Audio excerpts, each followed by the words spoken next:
11 million people a year photograph a blue haze that chemists still cannot fully model.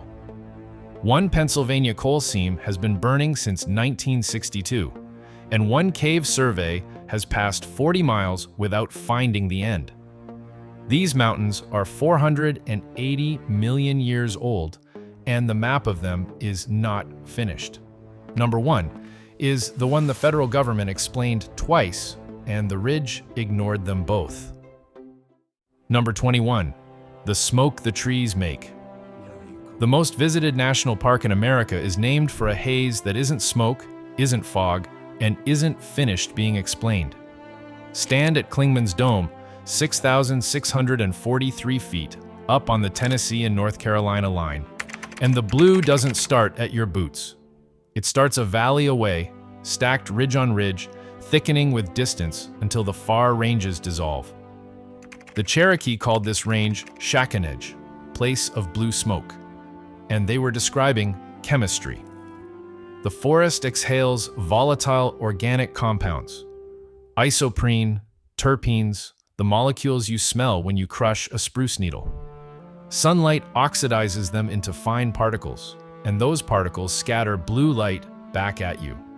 That's the summary. It is not the model. When chemists measure how much of that aerosol actually forms over a forest like this one, the field numbers run ahead of what the laboratory predicts. The gap has a name and no closer. Nobody can tell you how much blue tomorrow afternoon will hold, or why this ridge makes more of it than the next one over. Number 20, the crosses that grow themselves. People have been putting these in their pockets for luck for as long as anyone in Patrick County, Virginia can remember. The crystals were making themselves for a few 100 million years before anyone showed up to be lucky.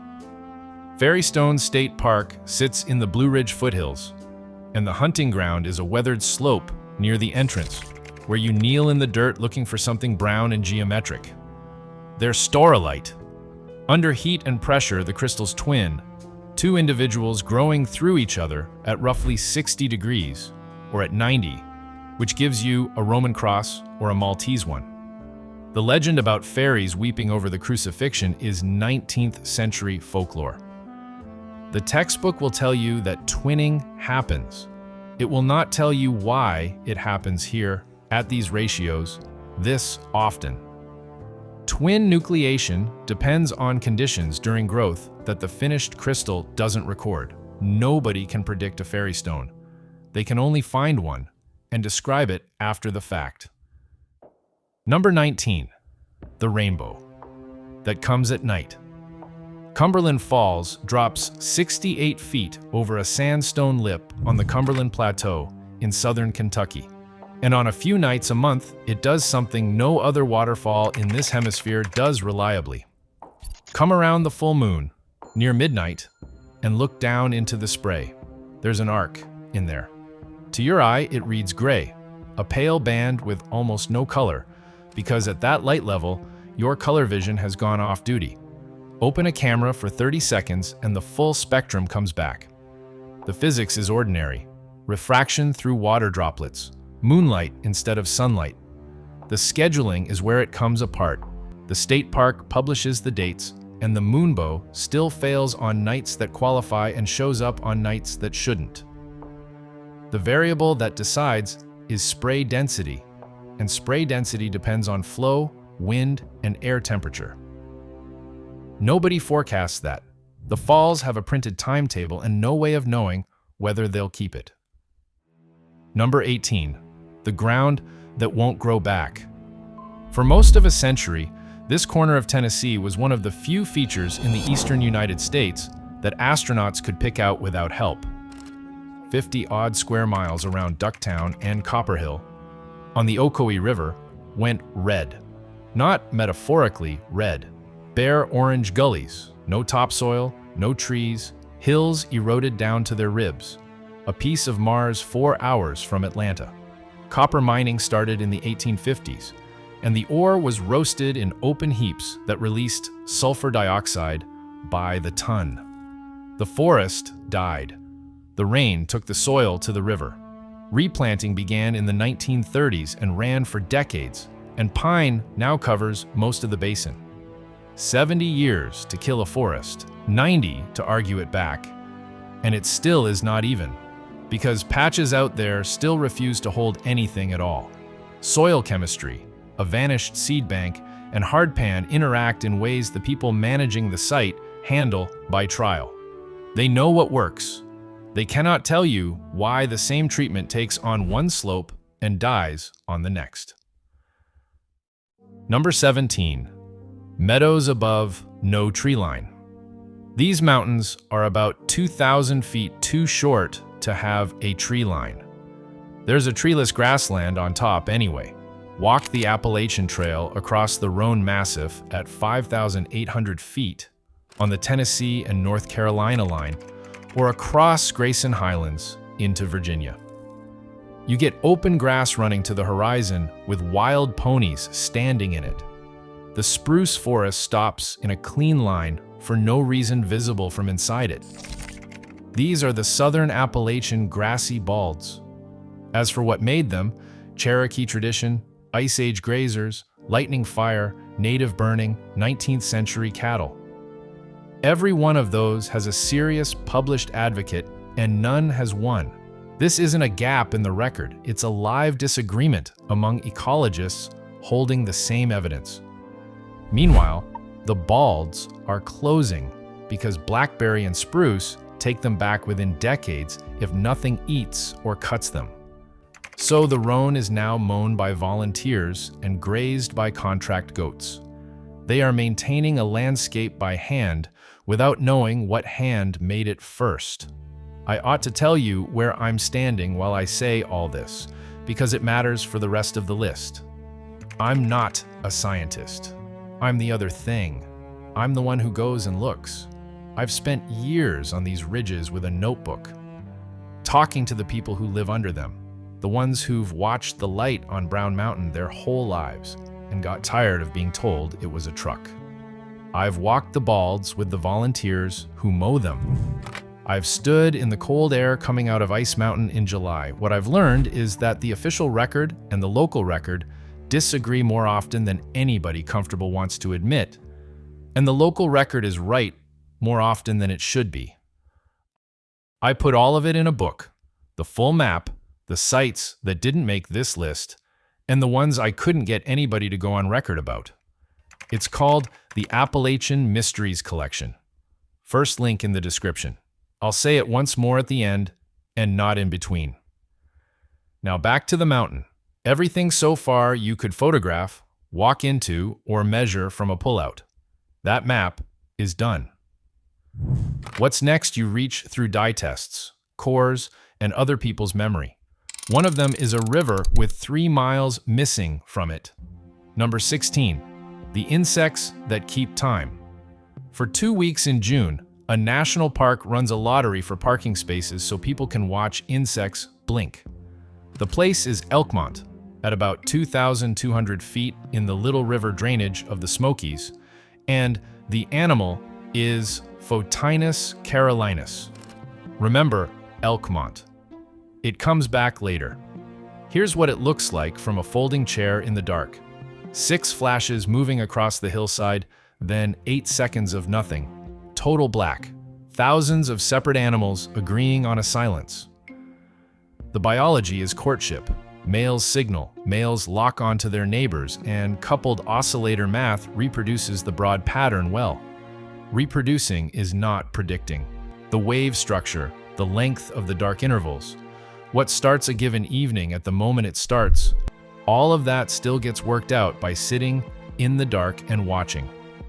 And for a long time, the assumption was that this was an Elkmont thing, a quirk of one cove famous enough to get a shuttle. It isn't. Researchers have only recently confirmed that Photinus carolinus synchronizes at sites scattered across the range, in coves nobody was watching, with no lottery and no permit system at all. That makes the question bigger, not smaller. The same species is keeping the same time in places that have never seen each other. There's no lead firefly, no conductor, no queue that starts the whole hill at once. Number 15. The river that goes missing. The river has two names because it does something rivers are not supposed to do. In Hardy County, West Virginia, the Lost River runs through limestone. In low water in August, you can stand in its bed on dry gravel and hear it underneath your boots. It sinks at a place called the Sinks, goes under Sandy Ridge, and comes back out a few miles later at the Rise as the Cacapon River. Different name, same water. The endpoints are certain. Dye tracing settled that decades ago. The middle is an inference. The conduits between the Sink and the Rise have never been surveyed or entered because the passages are flooded and tight. Everything known about that stretch is known because a dye went in one end and came out the other. Nobody knows the route it takes, how many passages there are, or where the water goes when the river is high. West Virginia has a river with a documented 3-mile blank spot on its own map. Number 14. The slope that breathes winter. There's a slope in Hampshire County, West Virginia, where you can find ice in the third week of July, and the plants growing beside it are from Canada.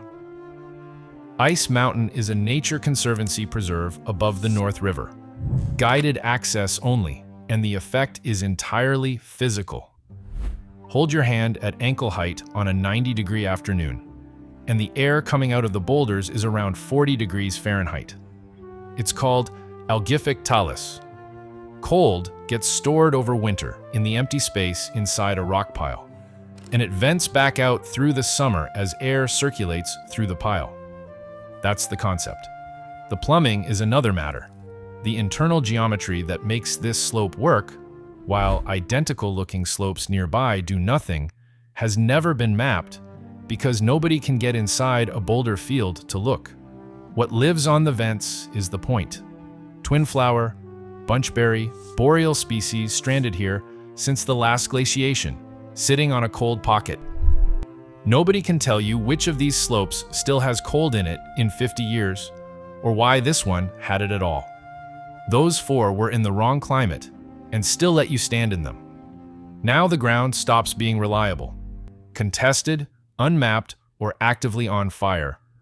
One of them is a wilderness that is also a live fire range nobody ever finished clearing. Number 13. The bog that belongs to Canada. There's a piece of Canada in West Virginia, and it has been there longer than any culture that named it. Cranberry Glades sits in a flat-bottomed bowl at about 3,400 feet in the Monongahela National Forest, 750 acres at the head of the Cranberry River. The boardwalk takes you out over sphagnum, sundew, and actual cranberry. No trees. Nothing southern about any of it. Cold air pools in that bowl at night and drains nowhere. And peat has been building up for roughly 10,000 years, which is why the place exists, and also why it can be read. Coras through peat hold pollen, and pollen holds a calendar. Here's what the calendar says. At the bottom, spruce and fir, a cold, open landscape at the end of the last glaciation. Then pine, as the ice pulls back. Then oak and hickory with the warming, and hemlock builds and holds for thousands of years, until roughly 5,000 years ago, when hemlock collapses across eastern North America almost all at once and takes centuries to return. An insect, a drought, a disease. Nobody has settled which. And through every one of those turnovers, the bog plants at the top of the core are still there, 800 miles south of where they belong. The core says how long the bog held on. The core does not say how the bog held on, and nobody else has said it either. Number 12. The tundra. Nobody can date. Photographers call it the tundra. Some of it is a scar, and nobody can tell you which parts. Dolly Sods runs along the Allegheny Front in eastern West Virginia, 17,000 acres between 3,000 and 4,000 feet. The standard history goes like this. Logging stripped the spruce between the 1880s and the 1920s. Then fires got into the exposed peat and burned it down to bedrock.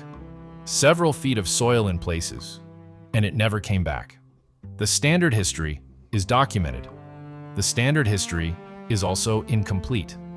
Parts of the barrens show up in written accounts that predate the logging.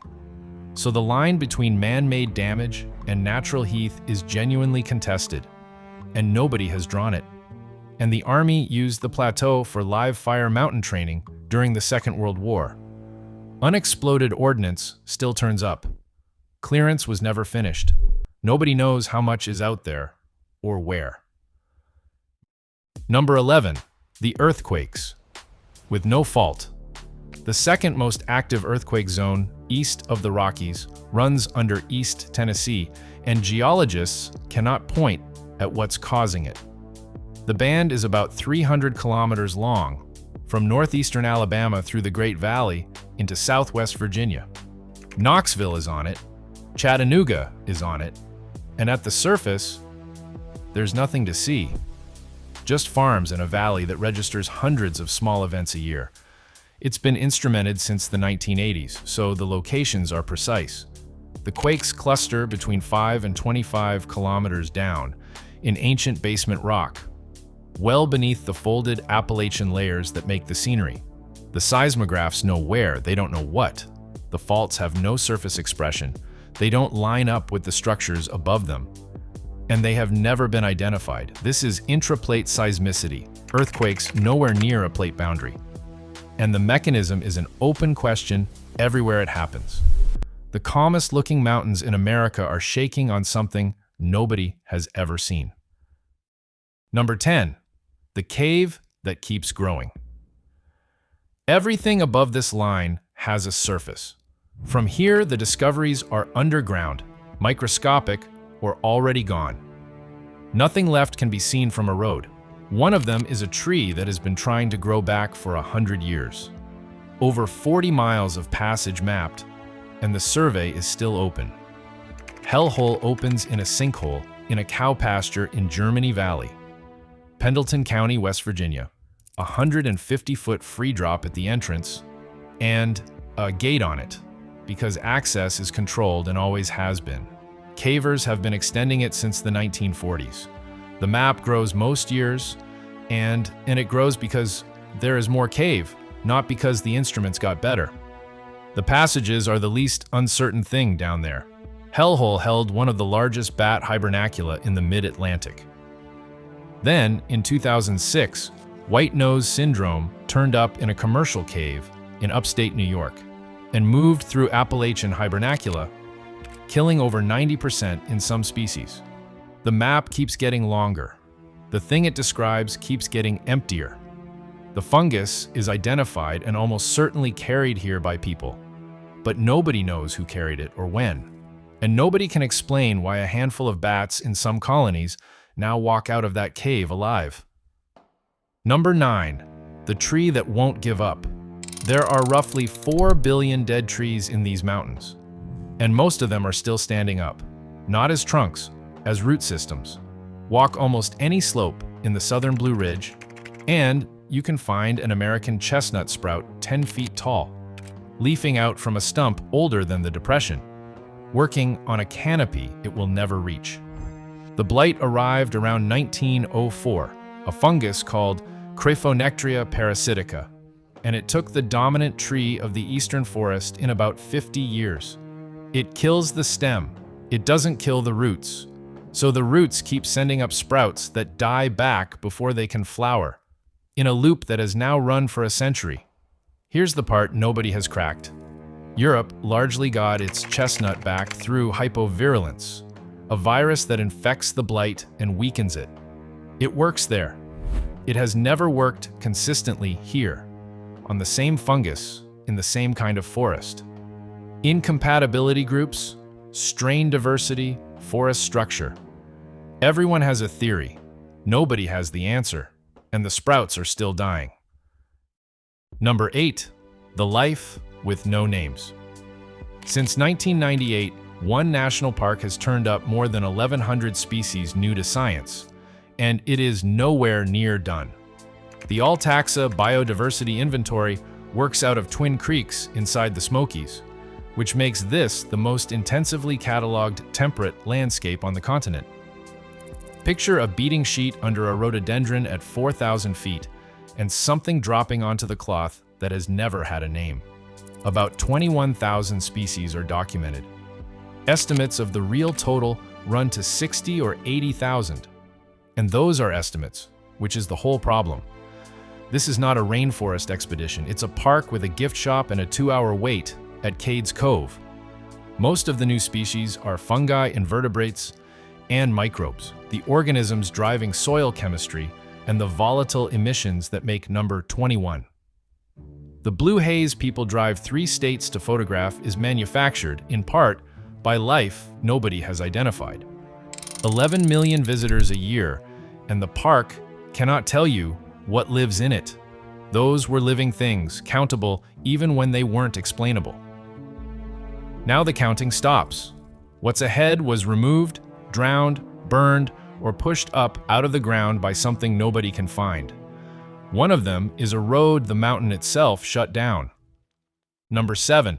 The mountains that refuse to erode. These mountains should not be here. The Appalachians started rising 480 million years ago and finished about 250 million years ago, and at normal erosion rates a range that old should be a plain by now.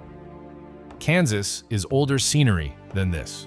Instead, Mount Mitchell stands at 6,684 feet, the highest point east of the Mississippi on a continent that stopped building mountains before the dinosaurs. Something has been holding them up, or pushing them up, long after the collision ended. And there is a second problem. In Highland County, Virginia, there are volcanic necks, Trimble Knob and Mole Hill, plugs of rock from eruptions roughly from 35 to 48 million years ago, the youngest volcanic rock in the eastern United States, sitting 1,000 miles from any plate boundary. Seismic imaging has found a warm, slow zone in the mantle underneath the central Appalachians.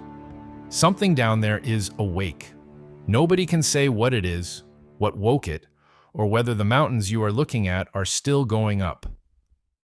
Number 6. The road the mountains stopped.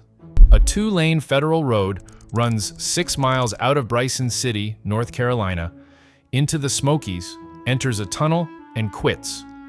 It was supposed to take people home. TVA built Fontana Dam in 1944, drowned the North Shore communities of Judson and Proctor, removed more than 1,300 families, and the federal government promised to rebuild the road that had served them. It built 6 miles and 1 tunnel, stopped in 1972, and in 2010, Swain County took a $52 million settlement instead. Same park, same arithmetic as Elkmont, worse lighting. But money is not the only reason that road stopped.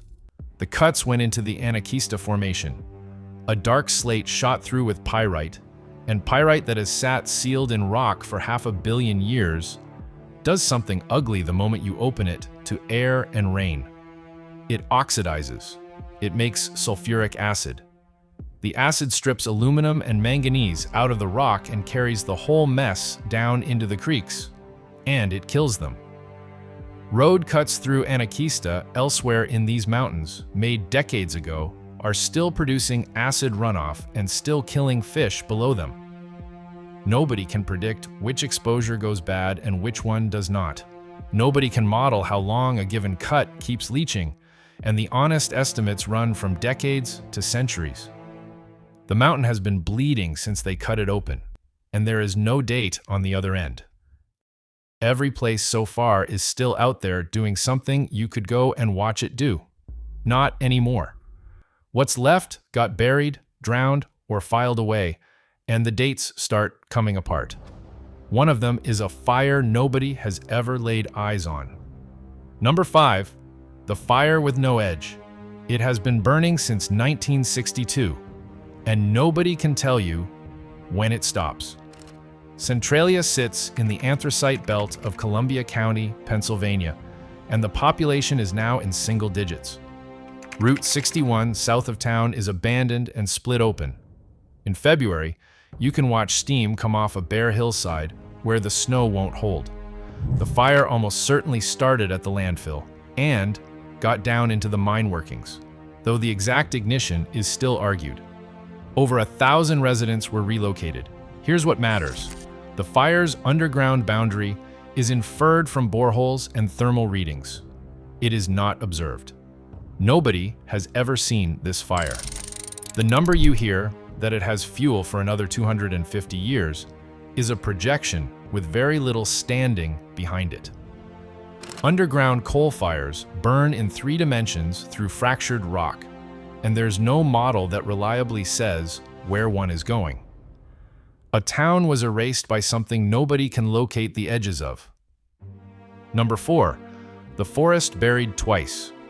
In 1869, a flood tore open a creek bank in upstate New York and exposed tree stumps 385 million years old.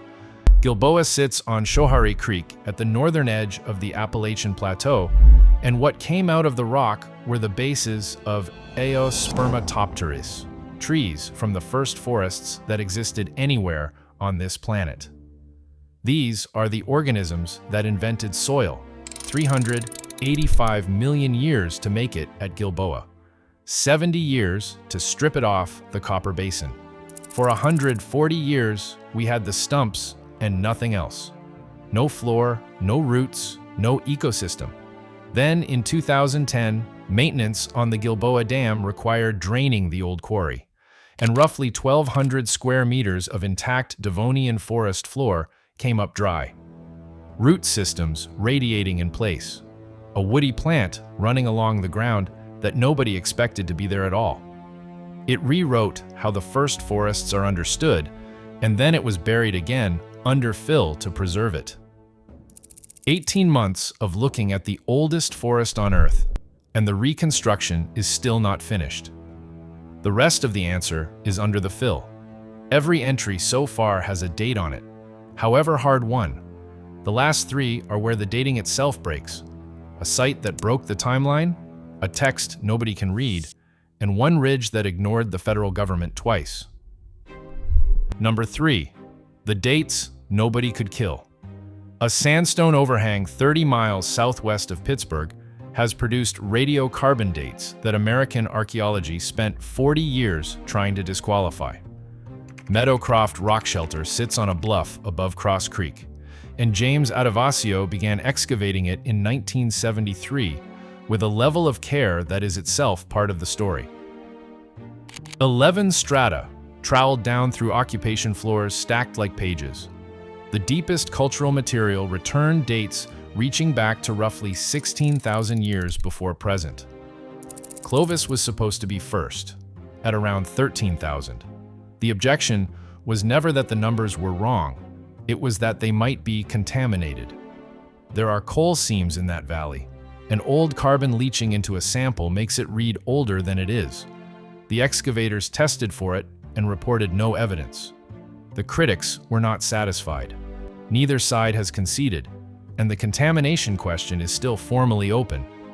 50 years on, the oldest continuously occupied site in North America may be sitting under a pole barn outside Avella, Pennsylvania, and nobody has been able to prove it either way. Number 2, a page no one can read. Roughly 1,500 markings on one soapstone boulder, and not one of them has been read.